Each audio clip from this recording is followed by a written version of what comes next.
All right, back down to Chiefs Pit. Richie Petty, Mark Petty, and Timmy Petty.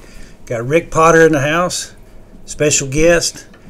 And we got some good news for us this week. We're on Spotify now, so if you want to catch the full podcast, tune into Spotify and look up Petty Brothers. And there we are, Petty Brothers Racing. Timmy? Well, I guess you said you started here for the first time in 1969, is that correct? That's correct. And when you first come up here, you stayed down at what we called the Banana House. That's right. Which was beside the... Well, when I first got here, I stayed at a rooming house is that in Ashboro. Okay. Well, on Park Street because my family wasn't with me when I first Now, where you from in the beginnings? Western New York. Western New York. And near Lake Chautauqua. Yeah, I was going to say, what's the name of that lake? Yeah. Chautauqua. Yeah.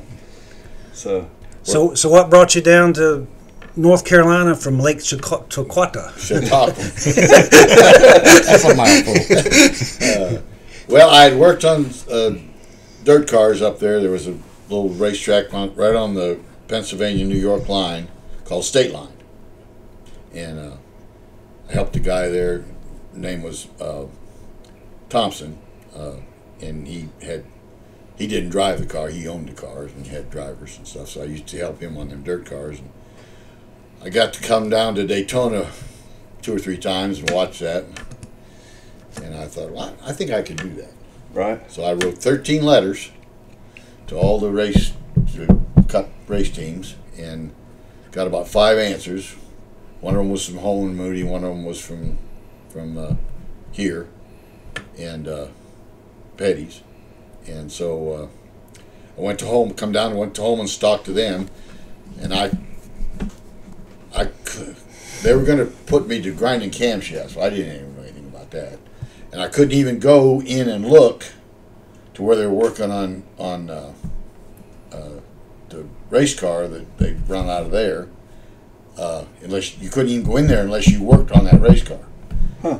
So I came from there over to here, and I got out of the car. Nobody even knew who I was. And I was in the garage under the cars, looking over the cars. And I thought, well, this is probably where I need to be, not over at Holman. So I didn't take the job over there and come to work here and worked for about 6 months, and then went down to Florida and had my own road car garage there for a couple of years.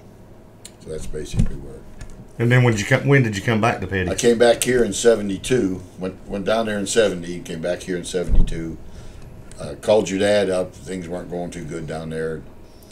What had happened, they'd stopped the,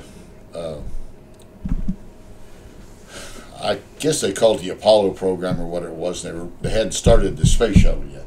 Okay. And so everybody was down there trying to hang on so that they could get back to work. And so business kind of nosed over. So I called your dad, and he's nice. I don't have anything. That's okay. So the next day the phone rang. It was him.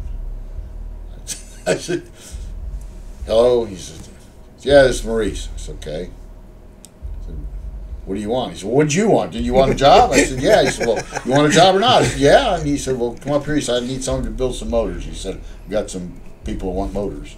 I said, well, I don't know anything about a motor. And he said, well, you can learn, can't you? I said, I guess I can. So I came back in 72 and stayed till, I guess it was 78 or so when I went to work on trucks for a while. And I came back. I guess I've been in and out of here about 4 or 5 times. Okay. So the first time you came was 69, and that was the year they run Fords, right? Fords, correct. So what month did you come? May. Okay, so it was the first race, I think, was the World 600. And it was on up in, and then you left in 70 right away? I left at Christmas time. Okay, so you didn't stay that long the first time. I didn't realize that. So where you wasn't in the engine shop in 69? No, I worked in the car shop. Okay. In fact, I did. I always thought that you was the engine guy from the beginning. Yeah, me too. Yeah, me too. No, I worked over there. Worked on the rear ends. Wade Thornburg, he did the front ends, and I did the rear ends. Put the seals and stuff in them, and changed the gears and so on and so forth. I didn't know that part of it. I wish I'd have known that when I was racing. We could have used a little more help on the rear. Sure could. But yeah, growing up, I always remember Rick in the engine shop, and obviously become a great friend of the family. Yep. Oh yeah, for sure. Went to school with your daughters. Yep. 73. Is that when they did the that small block program when he went That from would have been, well, yeah, what year did Yeah, you that's about 73, 74. So- They started the kit car deal. So y'all was already doing small block stuff before 74 when they changed over to the small block. Yeah, in fact, they come through and said, well, we'll be running those small blocks next year. Uh-huh. And John, he said, that ain't never going to happen.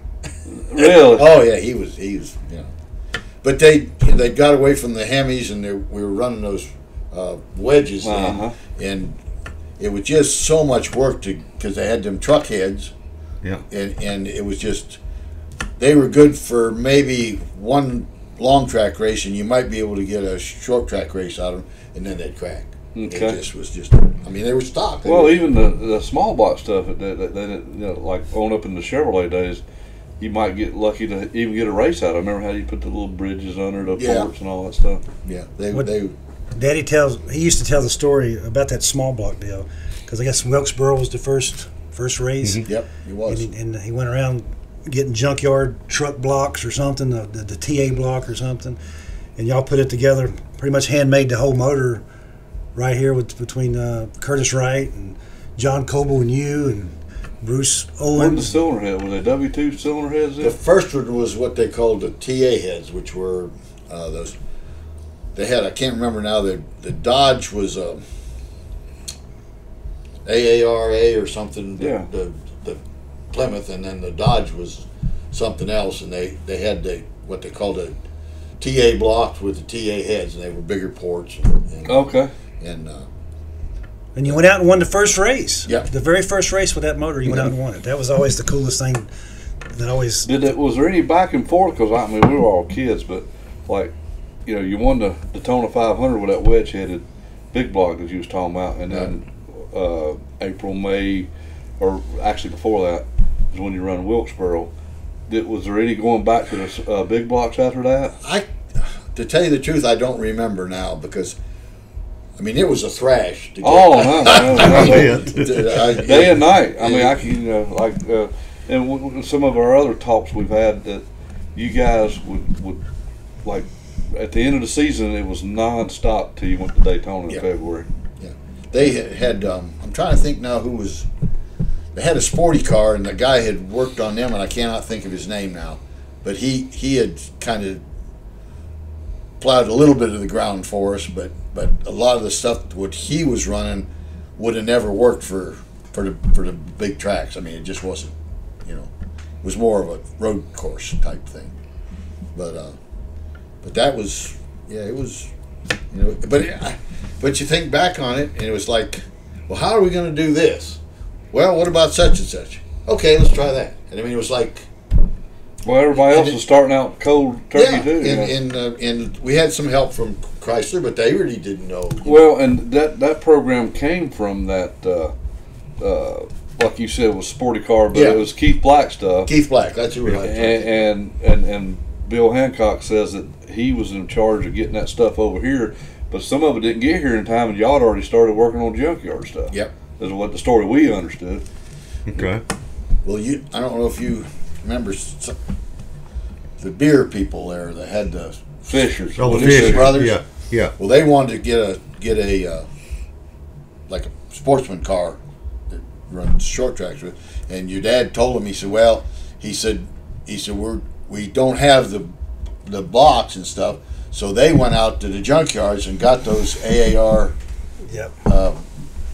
cars and bought them and pulled the motors out of them and brought them down here for us to get the heads and the blocks for them to run them. Well, that's No kidding. That's run cool. Them short tracks. And y'all, there was a car that they run, an Arca or something, that Woody Fisher actually won in Daytona. I don't know what year that was, but it was right along at the same time. Yeah, I think Billy Bisco was the crew chief. Probably. Is that right? I think so. Yeah, because there's a picture somewhere grandfather in the winter. So.